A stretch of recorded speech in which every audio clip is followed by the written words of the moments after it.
hear me? Yes. Okay. I can't wear the mask because I am about to introduce myself and therefore would defeat that. So pretend like I am wearing the mask and the name I tell you is null and void the moment after I say it. My name is Sophia Nathlawi, author event coordinator here at the Pratt Library, and thank you for joining us this evening. Tonight's program will be a moderated conversation of 45 minutes, and then last 15 minutes will be Q&A from our audience, both in person and online. So if you have a lot of juicy thief or heist related questions, please save them towards the end. Thank you. The Ivy Bookshop is our book selling partner this evening.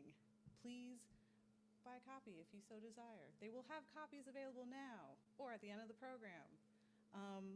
And with that, I'm going to continue on with tonight's introduction.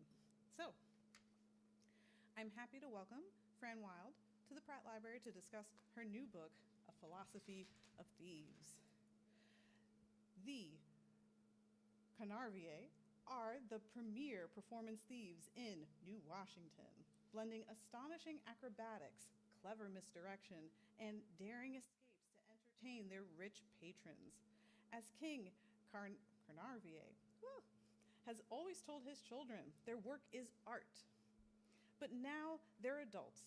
King's children feel their divisions more than their bonds.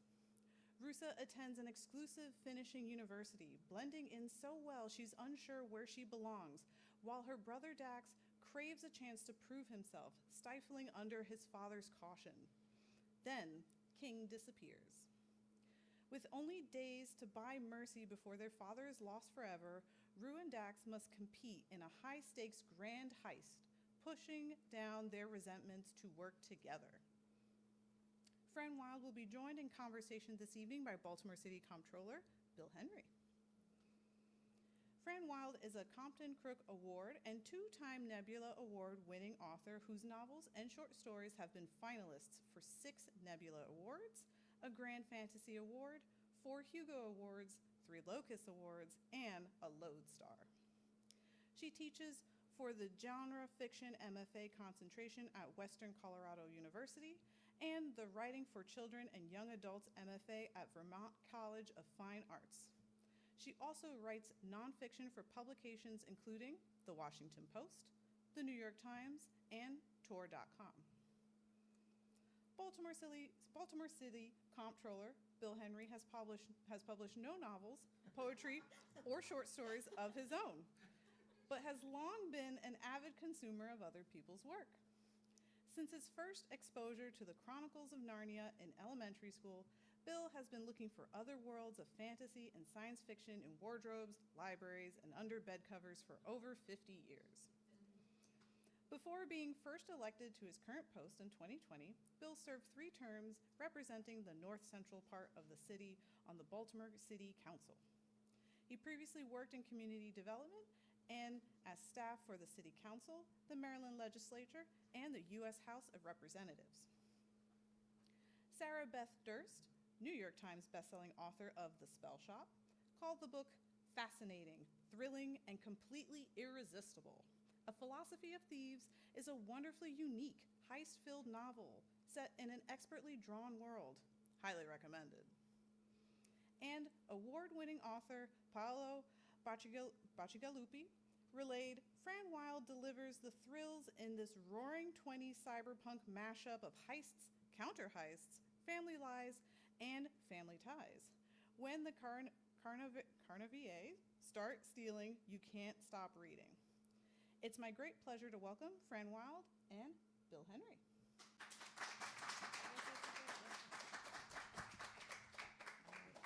Thank you so much, Sophia, and the entire Enoch Pratt Library system. You guys are awesome. I would also like to say thank you to our ASL interpreters and also to all of you for being here, and thank you so much to the Ivy Bookshop. You guys rock. This is amazing. Thank you especially to my good friend Bill Henry, who obviously owed me a favor.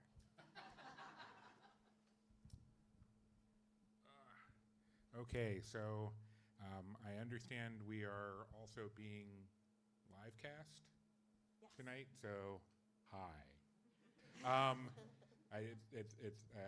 Even though I've had 5 years to practice this since lockdown, I still am working on dealing with hybrid meetings where my natural inclination as an occasional performer is to focus on the audience, and I always have to remember there's more audience hiding back there in that little circle, and I have to remember to not let them feel left out. I wanted to also say that as a bit of a disclaimer, and Fran mentioned this, that we've known each other for a while. We've been friends since like late 20s, early 30s. Yes. Yeah. Many Senator Theater movies were watched.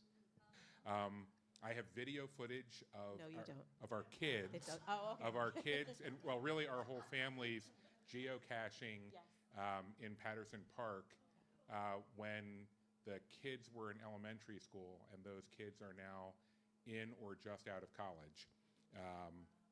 We were bridesmaids together. We were very pretty bridesmaids. Almost 20 years ago, but fortunately there is no easily accessible video proof of that.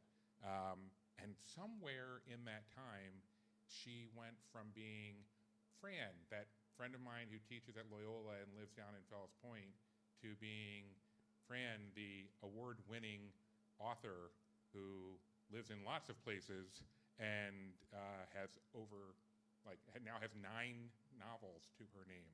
And so tonight we will touch on several of them and go deeper into her more recent work of Philosophy of Thieves.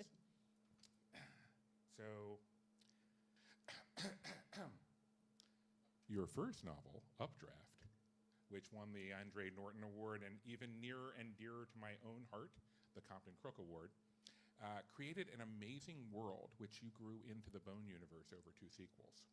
You've continued to make a name for yourself as a world builder, someone who forces the reader to sit up straight and really pay attention, because as the reader, you have no idea what you can or cannot take for granted. Your stories come with their own social conventions, their own societal expectations, and a lot of their own language.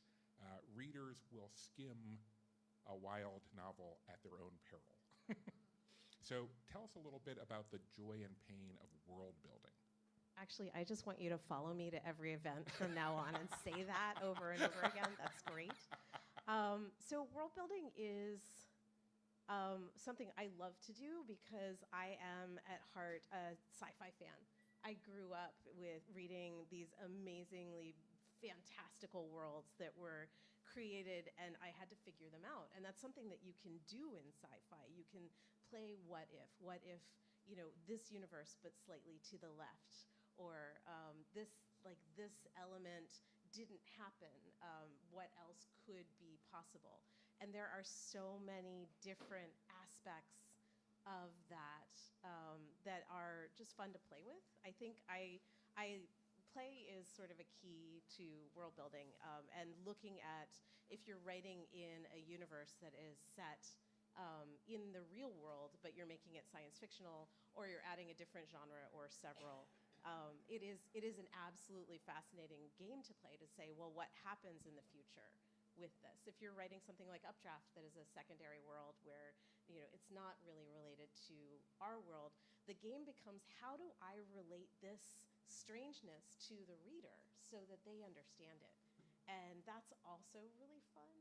I spent a lot of time when I was researching Updraft on the phone to the scientists at NOAA, talking to them about supercell storms. And my daughter, who at the time was 11 and who always doubts me just a little bit, sorry, kiddo, was like, why are you doing this? You've got these strange monsters in your book. You've got all this stuff happening. Why are you spending so much time doing research about, real stuff? And I said, because in a world like this, the more real everything feels, the more people are going to believe the monsters.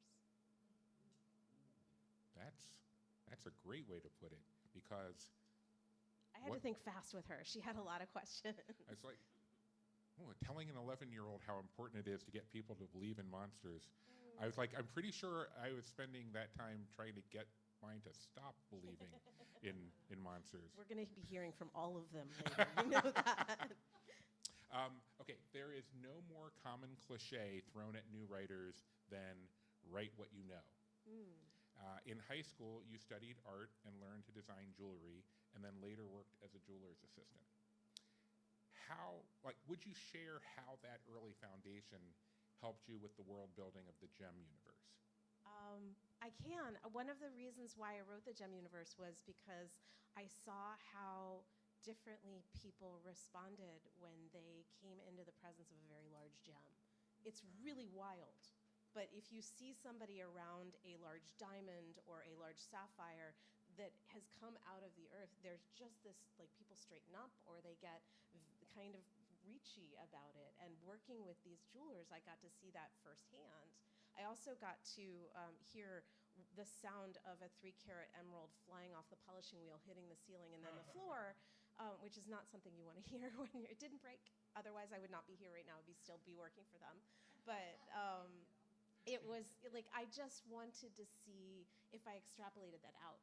And this is sort of a theme for me of how to understand human reactions to things and then extrapolating that into a story. So the gem world is 3 novellas set in a world where the gems actually are not so nice and are controlling things. They give people extra power, but they also take things from them. Much like gems do. Yeah, you were reminding me of my experience. I'm pretty sure it's the Smithsonian Museum of Natural History where the Hope Diamond is. Yep. And yeah, I still remember the first time I went there, and I did kind of stand up straight, although I will admit that I was also looking for where the cameras and security were. Right? Because when you're looking at something like that, you're like, and they're just leaving it right here, and we just all parade in, and they're so like, what if we all just rushed it? Like, there's nowhere near as many security guards as there are us, but okay. I can see why you would like this book. I really have been enjoying it. As an author, you're known for the Bone universe, the Gem universe, Riverland, and now you're about to be known for the Canarvier files. Many of your fans don't realize, though, that your MFA is in poetry.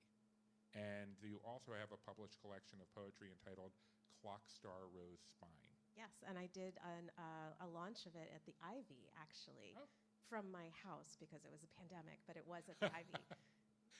How has your poetry background influenced your novels and short stories? Sure.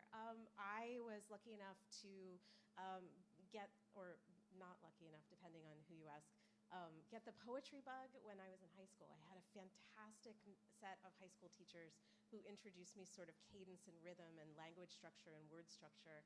And when I went to UVA, I got to study with Rita Dove and Charles Wright and these brilliant, brilliant poets, and just realized as I went on in my MFA that you could tell a story solely in the sound of the words banging together, or that the way that different things were said or not said.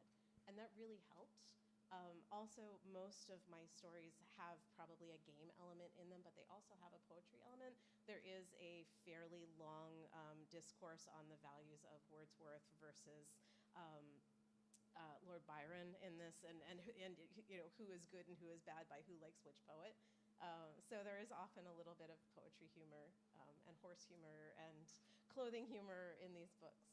I did pick up a little bit on both the Byron Wadsworth and I hope this is not a spoiler that in the future horses have 8 legs. That is not true.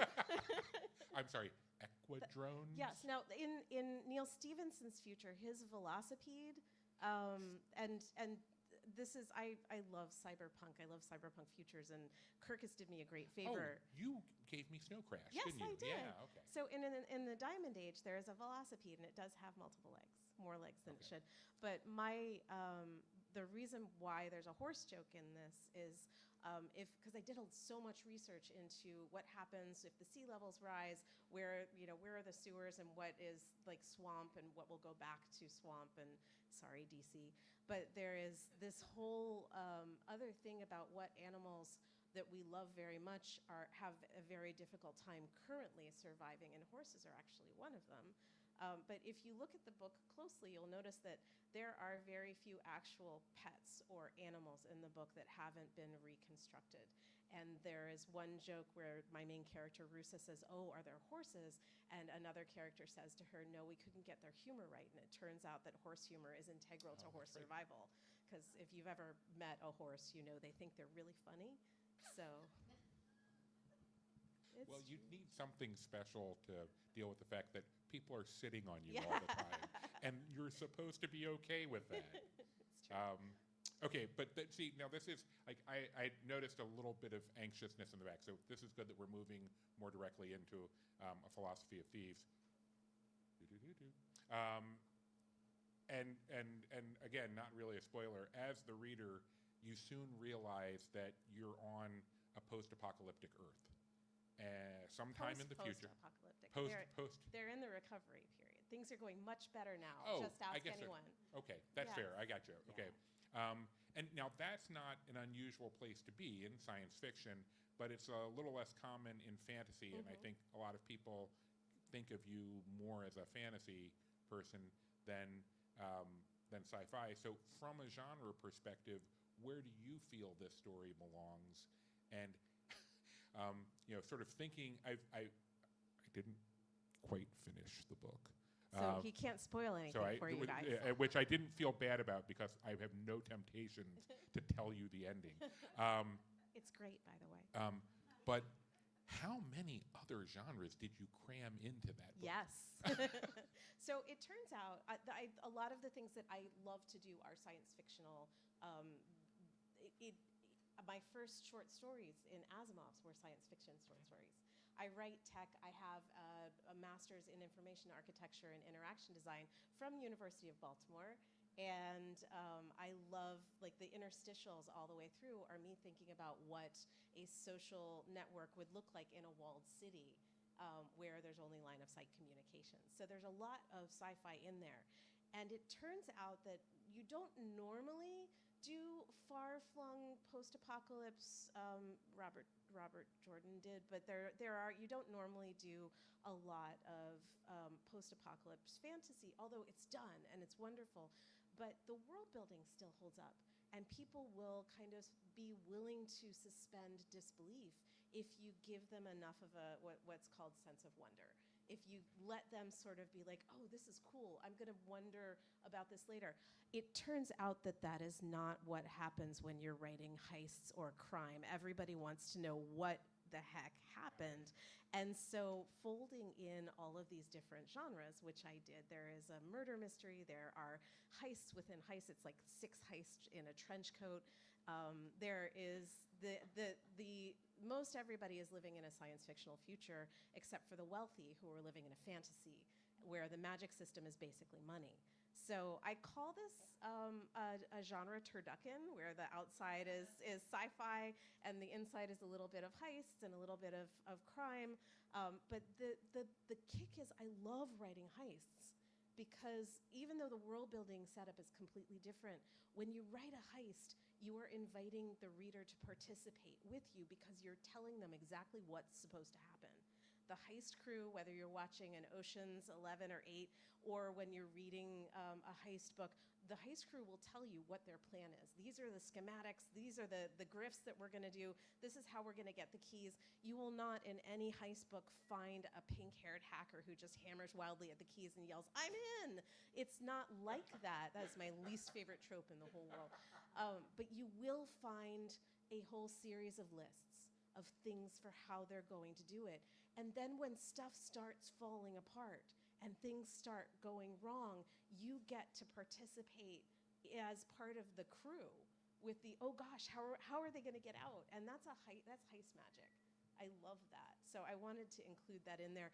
I didn't quite prepare myself for a whole bunch of crime readers going, "Hey, wait a minute, how did this all get to be this way?" And how did the paintings get there? Well, I did try to. That I tried to explain. I hint at it, and I used a lot of poetry techniques so that the answers are there, but it doesn't specifically tell you straight up. This is what I mean about you can't skim Fran's books. You really have to pay attention. The kick was, can I go on? Okay. Because I know that when I started writing this in 2011, it was a short story. And it was just a short story about a young woman who was pickpocketing the rich. And it became a, what the heck, how did this happen? What kind of setting is this?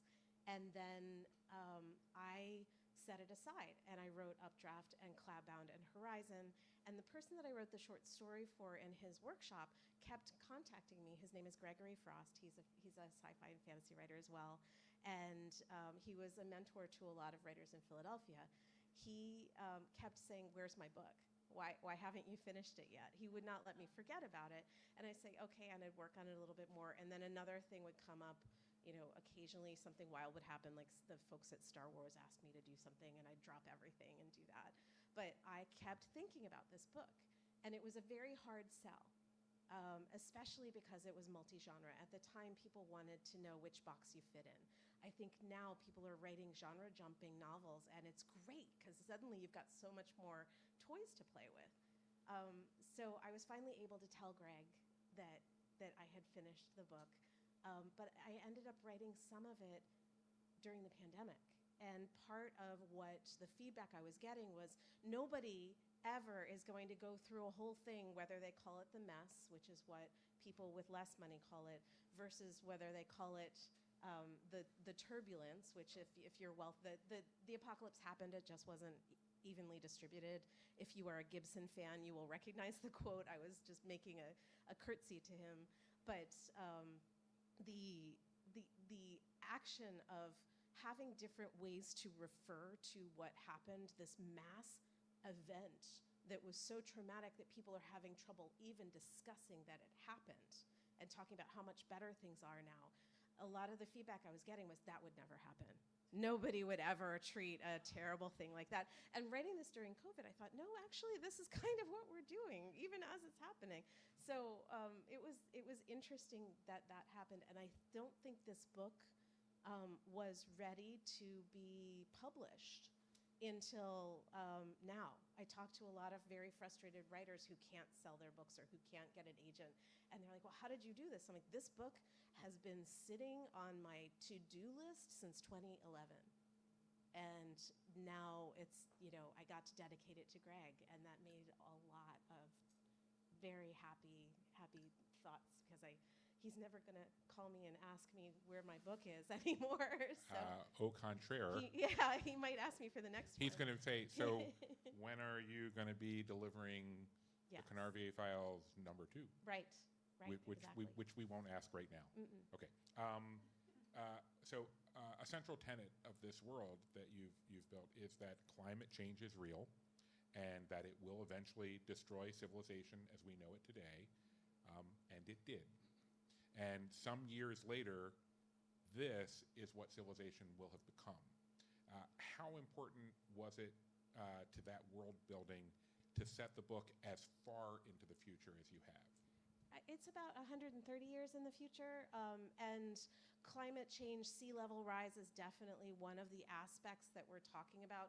The retreat to city-states from large distributed populations is something that social planners and futurists talk about a lot as potential. But if, to make another nod to William Gibson, you might be sensing a theme here, when he wrote possibly one of the world's most perfect books, which is called The Peripheral. And in The Peripheral, there is a series of events that happen called the jackpot. And that's it. That's the only explanation you ever get, is that this was a series of interconnected, cascading events. And my point was, it wasn't just an ecological disaster. There was also a very big reason why none of these city-states are connected by a group internet. Ooh. Which okay. I don't talk about in the book, which angers the crime readers. Sorry, crime readers. Okay. Well, okay. Let's. I wanted to do more about the turducken, Yes. the genre turducken, but I wanted to break it up a little bit. Okay.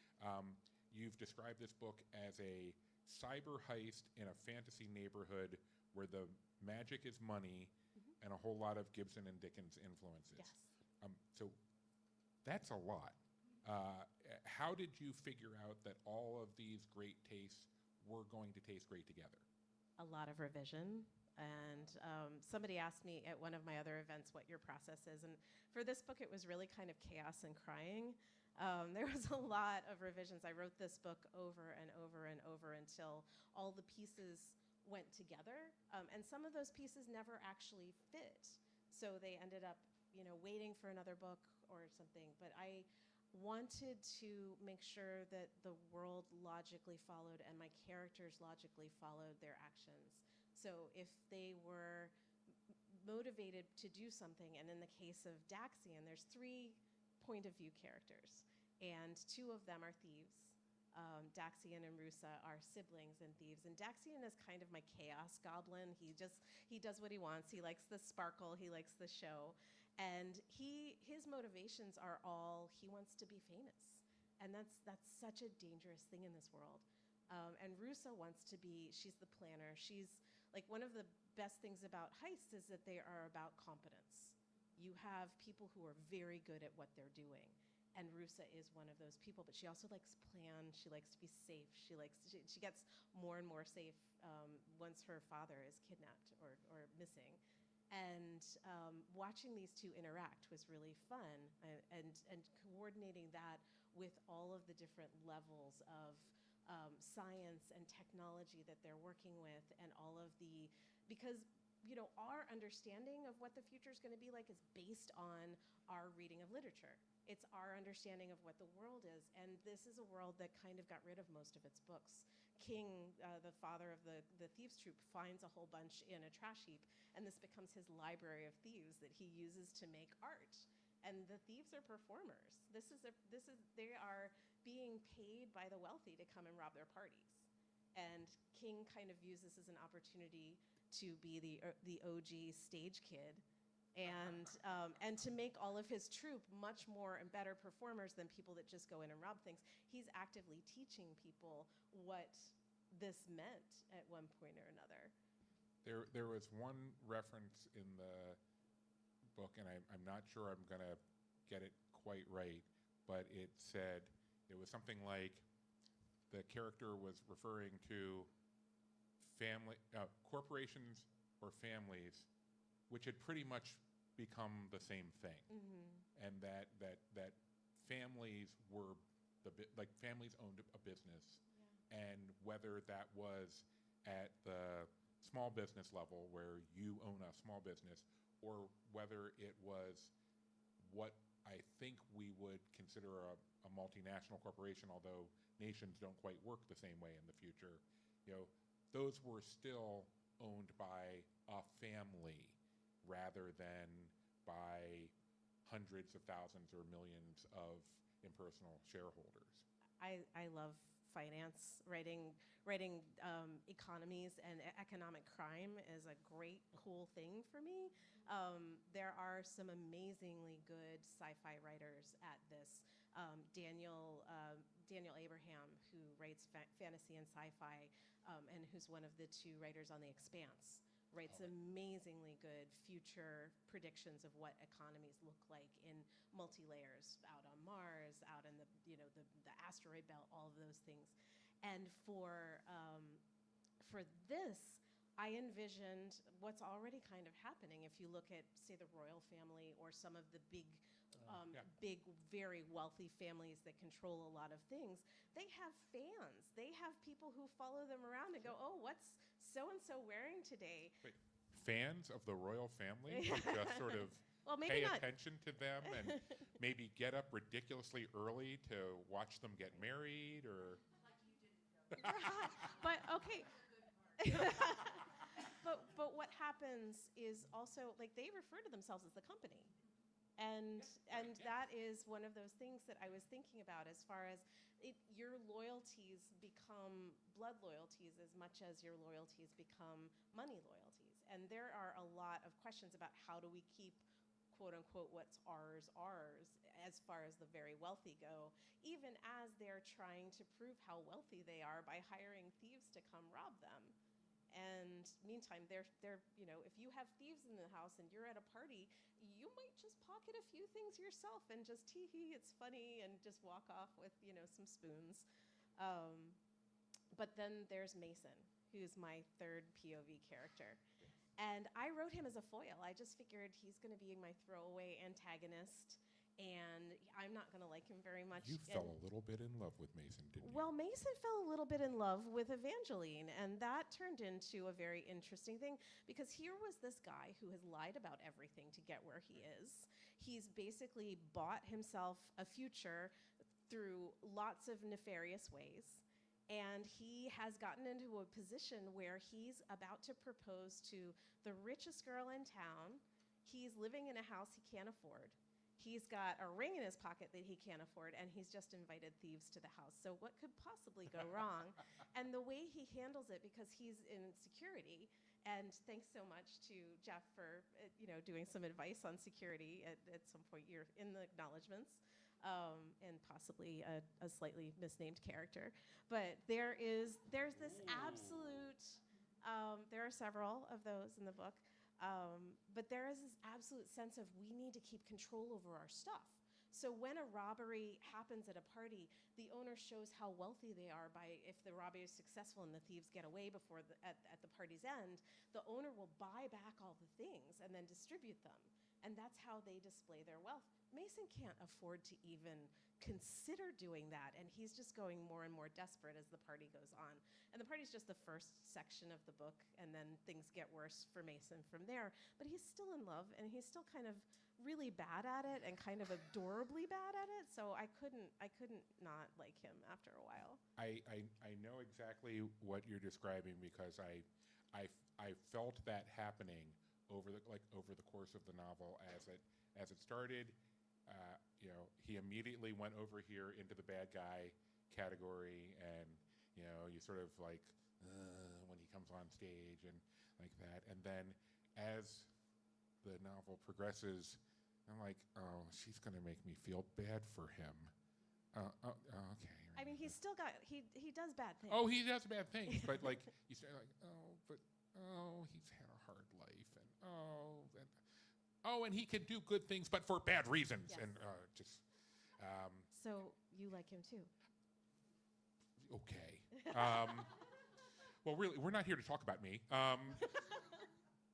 But you touched on this already. Another essential tenet of the world is that there are thieves who consider themselves performers. In fact, there's a line that did stick in my head where one of the thieves is thinking to herself, I'm an artist. I must improvise. And did the need to focus on the showmanship make it easier or harder to plot out the heists themselves? Is both an okay answer? If you talk about each side of it, yes. Okay. The easy part was that it is a show. It is, at least the first heist, is a very deliberately staged performance that is done sort of in tandem with the hosts. They think they know what's going to happen. The thieves almost immediately break that promise, but there is a contract that they have filled out, and making that contract make sense helped me plot that heist. The later heists are much more improv, and those happen like any heist of desperation would happen, where you've got a whole bunch of things, let's just throw it at the wall and see what works. But it really did help. It's also really fun to kind of map out what would you do if you were invited to stage this elaborate performance, and how would you, how far would you go to win is also a question. Let me see how we're doing. This is fun. I could do this all night. How about you? Well, I could. This is where I get torn, because this is a rare opportunity for me to be on this side. Usually I'm over there waiting for the person in my chair to get done with their questions, because I have questions, and I'm only going to have so much time, and the longer they just keep blathering on, I have even less time to ask the stuff I'm curious about. So before I turn the questioning over to the maddening throng, if you could talk a little bit more about the Thieves in general and the Canarviers in specific, because they are, I'll call them a breed apart in this world. Were they the most fun part to write? And if not, what was? They were. They started out as the most fun part to write. And they are one of several crews. And that's one of the things that wound up on the cutting room floor is their competition is out there trying to scoop their job from the beginning. And I originally had a competing heist team come in to try and that just became way too complicated, so I dropped it. But they were really fun to write. The aspect that got me more and more as time went on was the Benfords, the wealthy family that is trying to do good but doesn't quite have an idea how. And the aspect that kind of wove through all that is the tech. I loved playing with the technology, the existing tools that they were using, the communications manipulations that were happening, but also there's a good deal of fashion technology, and Roosa starts off the story wearing a tactical ball gown with many pockets, but it can change color. And I love the concept of a tactical ball gown. Right? I do too. I want one. But there are more of those towards the end, and I kind of let my imagination go. There's a character who is a seamstress in this, and she makes these wonderful magical clothes, and they're all tech-based. They're all possible, except for maybe the goldfish dress. But I figure, it's the future. Am I remembering right when she refers to it as the wardrobe? Sometimes is that capitalized, the W?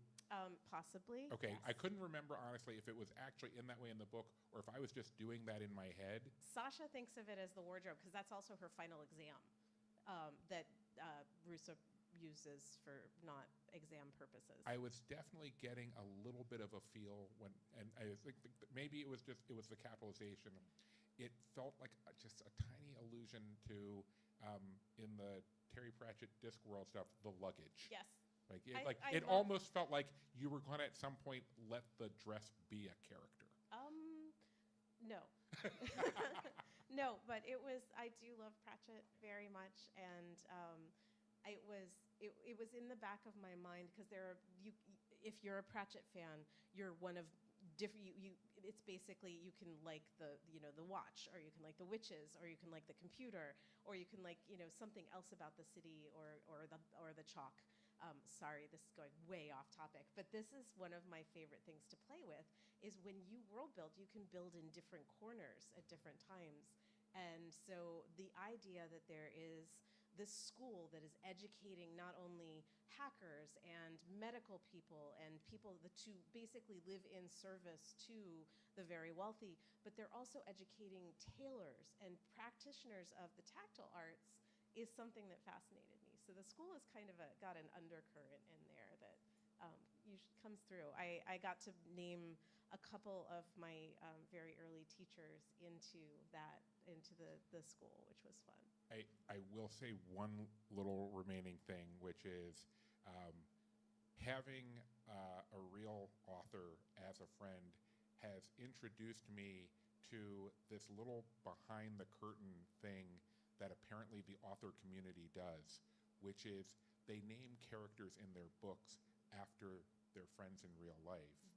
And I didn't find out about this until one day I was reading a book and there was a character named Fran Wilde in the book. And so there are 3 of them that I know of. Okay, and I immediately hopped online and I was like, do you know this author? And she's like, yeah, why? And I was like, well, there's a character in this book named after you. She's like, what? Yeah, that was Steve. Yes, Steve Gould. Steve Gould, yes. Who, when I texted him, I'm like, did you do this? He's like, surprise! So, yeah, it's fun. It's fun. And occasionally that is a fundraiser. You can donate to support a small fiction magazine, for instance, or something, or something else in the community, and you can get your name added. And usually my question is, do you want to live or die horribly? But it just depends on the author. Sort of that Westworld black hat, white hat kind question right up front. Yeah, like, do you want to be eaten by a monster, or do you want to chase a monster? Yeah.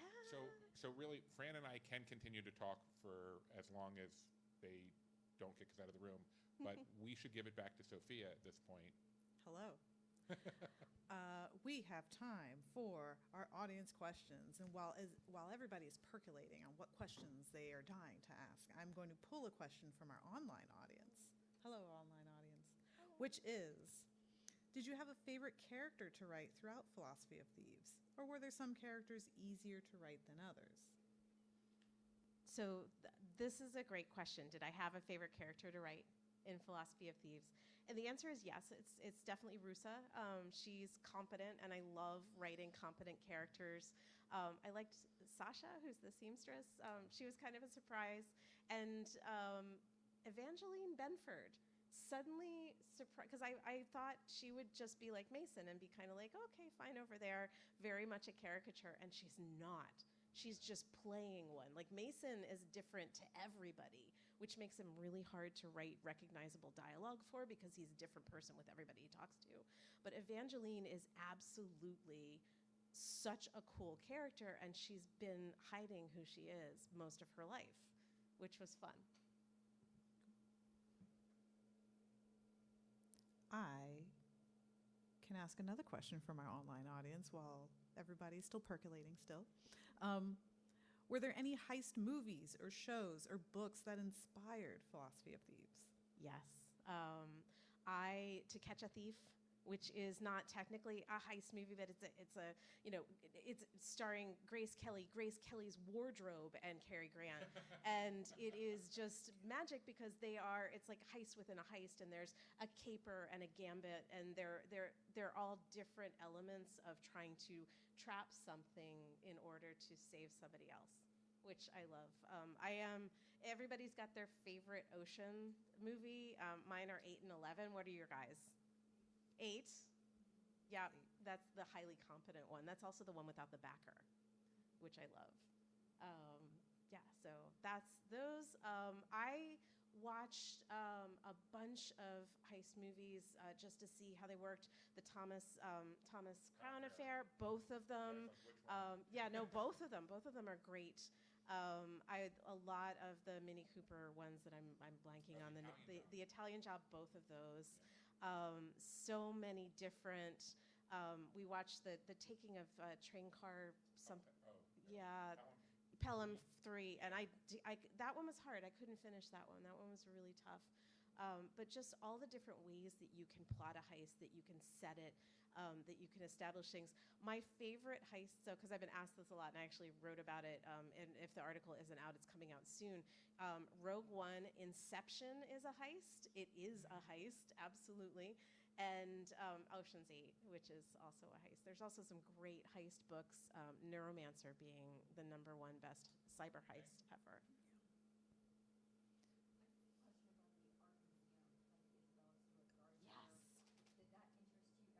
Absolutely. And actually, in one of the Thieves presentations at the parties, because they do these long presentations, the robbers are referenced as going out the window of the Isabella Stewart Gardner Museum, and all of that. I have Great Art Heists is one of the books that I have in the house now, which probably gives my guests some pause as they see things. But that's a great question about what real heists entail, and usually it's interesting because there are some very famous heist artists, and usually robberies and burglaries. Burglars don't technically hurt people. They try to get in and out unseen. Robbers, not so much with the hurting or not hurting. And then they're the mayhem artists as well. But there are some very famous burglars that have not yet been caught, that have been stealing jewels from the wealthy for their 20, 30 years, some of them impossibly long time, which is very cool.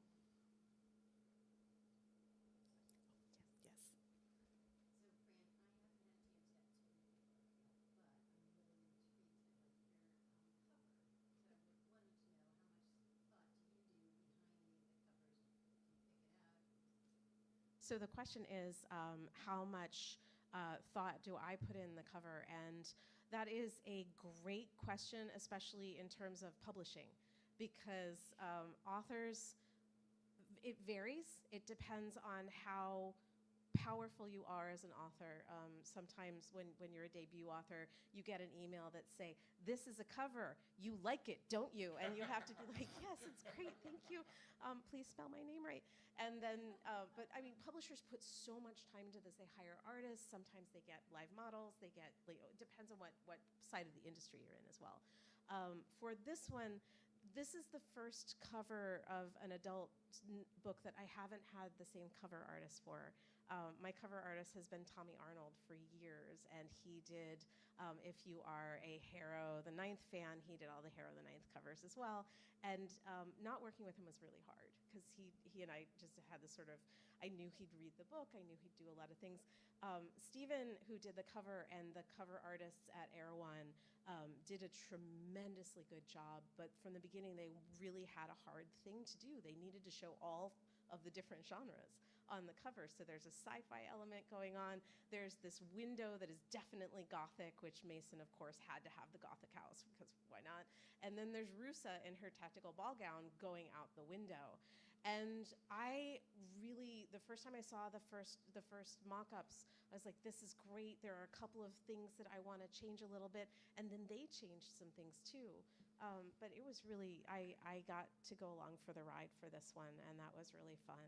I love working with professional artists on covers. And one of the tricks, whether you're writing a children's book and working with a professional artist or doing a cover, is to let them do that part and try and keep as much of your own brain out of it, because they're going to see things that you don't, which is really hard if you're a micromanaging, highly competent person.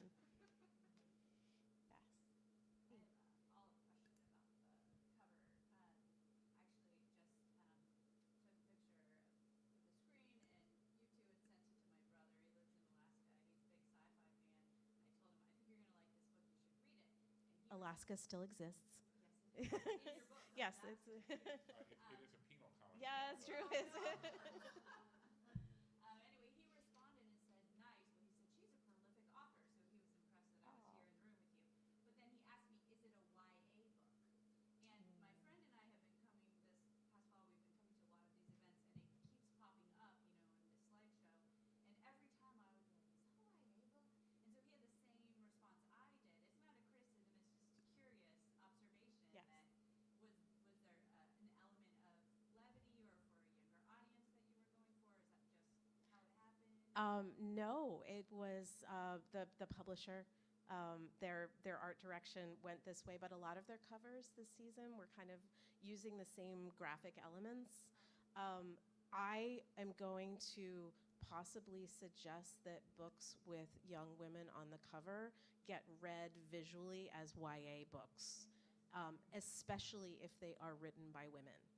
And I will tell you, my collapsible soapbox really wants to come out, and I'm trying to keep it down. But one of the great ways to erase women writers from science fiction specifically is to say, oh, those are just for kids, or oh, that's not that important. If you have a minute or two, do me a favor and Google Martha Wells' World Fantasy Speech about disappearing women in science fiction. It is Martha Wells, who wrote Murderbot, who is amazing.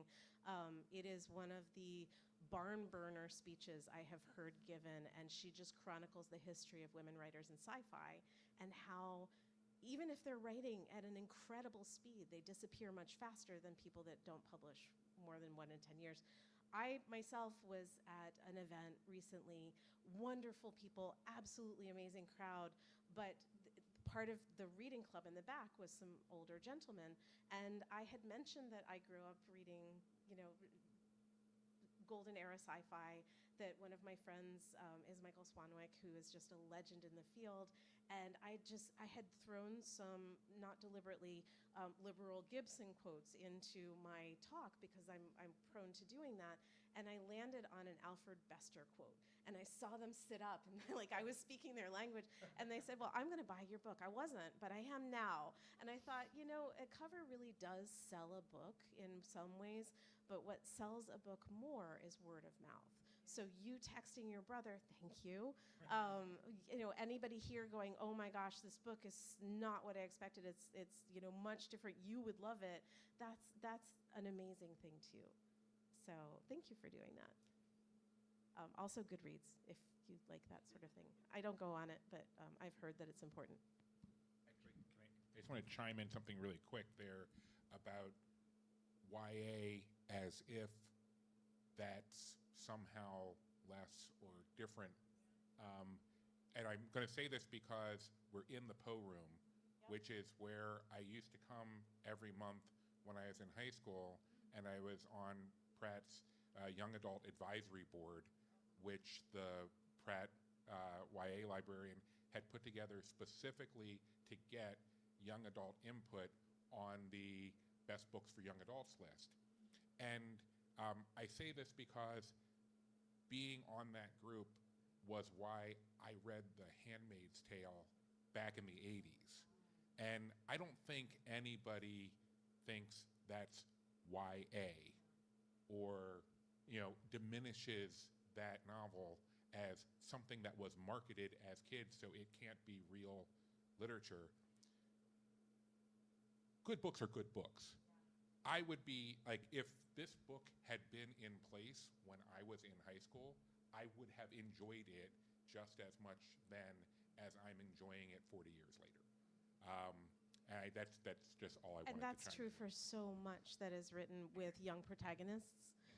YA, as a category, there are some incredibly talented, brilliant writers doing amazingly powerful work. This is not a dig at that. It's interesting, though, that in this specific case, this is a book that has a lot of sci-fi elements. It's got protagonists that are starting at age 18 to young adults. So some people are like, oh, well, it's new adult, and I'm like, it is definitely not that, because that category has been shifted to things. I have a collapsible soapbox for genre fiction as well. But the other thing is that this happens a lot when you are talking to somebody about a genre that you don't necessarily read a lot of. I have taught romance, I have taught crime writing, I have taught all of these things, and then people who are writing in a very different field are like, oh, romance, that's so easy, you just do this and that. It's really hard because you've got people who know what's going to happen and are just watching to see how well you do it. It's really hard. So there's a lot of sort of like gatekeeping, goaltending that comes around with, oh, well, I'm not going to read this because that's not my thing. It might be. You don't know. I deliberately put like 19 genres in here just so one of them's going to be for you. I was just really excited that you guys got as much out of the cover Yeah. as you did, where like I was like, oh, that's cool, and I didn't think about it again until I got to the point in the book where I was like, oh, that's that. Like, that's when that happens. And I immediately, like, I didn't tell you this, but I, like, checked off a little box for you because I am often frustrated when a book will have a really cool cover, but it doesn't actually have anything to do with the story in the book. They just wanted to get your attention. And, like, this is actually a scene in the book. Yeah. Okay, that's great. They did a great job with that, yes. Sure. I am working on one, yes. We have time for 2 more questions. You first, gentlemen. Thank you. Just the obligatory process question from a not author. Mm-hmm. When you start writing in earnest, like when you actually start putting pen to paper for your story, for your narrative, do you know exactly where you want to go? Like, ideally, exactly where you want the end to be? Or does it happen organically as you write? Okay, I'm gonna parse that one back to you for these guys out there. The question is, when you start writing a story, do you know where you want to go, or does it happen sort of organically? And that's the question most commonly known as, are you a planner or are you a pantser? Pantsers write by the seat of their pants, and they're just like, I do what I want, and then just go. I actually don't even write in order. I have an idea of what scenes I want to do and what kind of transformations, but I do a lot of exploratory writing before I sit down and actually write the first draft. That is the 0 draft. It is a hot mess. No one will ever see it. It is buried. at the bottom of my driveway. There is, for me, I tend to write an exploratory draft where I don't know what happens, because part of the joy of writing is figuring it out. With a heist, I had to plan that part, but that was like, I talk a lot about how the characters surprised me, and that's part of it. In revision, I often notice things that I have written in that I didn't know I was doing. There's a Washington, D.C. Beltway joke in here that I had no idea I put in there until somebody else was like, oh, wow, I caught that one. And so, like, those things surprise me, but quite often, I wish I was the person that could just, like, sit down and write a novel start to finish in, you know, a couple of months. That would be great. I'm not that person. My process for this book was, like I said, a lot of chaos, and I rewrote the whole book 3 different times. So this is a 100,000 word book. I wrote about 300,000 words, and a lot of it changed over the time. One of the things that changed, and we didn't really talk about it because it's kind of a surprise, is the idea of how things are kept safe in this universe. That was, and I got really deep into researching bank safes and mechanical locks and how to hack all that stuff, and that is not as important as I thought it was going to be. So things surprise me too, and draft after draft. It is not a one-stop thing. That's why it's a craft, and that's why we call it a practice instead of a perfection, is because it's just constantly revising over and over. So, but thank you for the question. Our last question on the left. More of a comment than a question. Okay. Your seminal breakthrough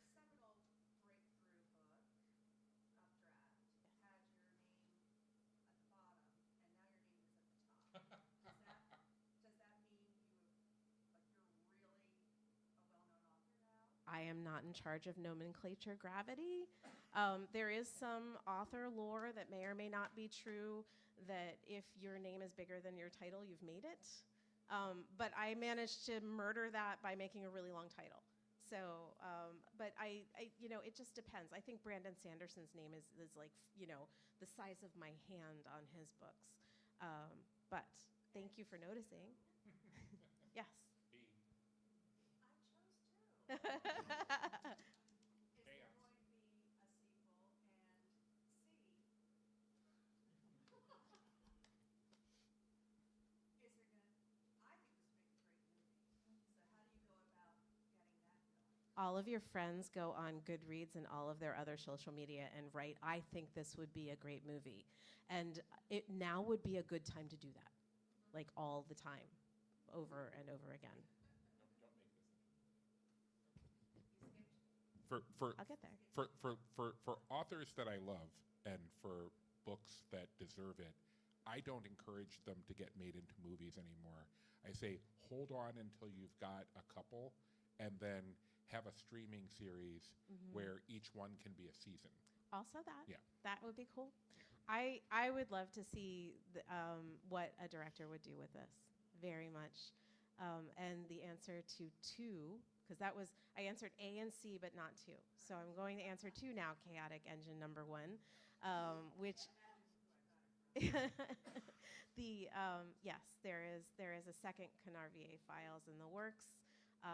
It is not set in the enclaves. I really try and write, even my novels and series, I try to write each of them with an ending, so that if you just read the one, you get a good experience. I don't write cliffhangers. I might keep a secret from one place to the next, but the cohesive story. This heist finishes.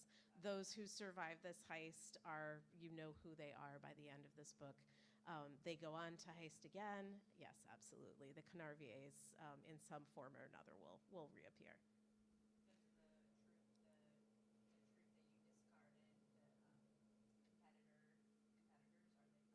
I can neither confirm nor deny. And with that, please help me thank tonight's moderator, Bill Henry.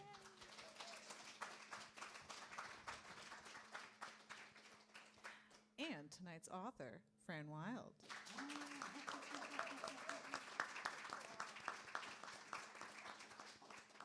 And so now, for all of you who want to learn all of those heist secrets, now is your time to buy your book. The Ivy Bookshop is selling books right outside. Fran will sign those books for you, maybe leave you a secret or two. Can't tell you anything. But thank you for joining us, and hope to see you again at another program. Thank you.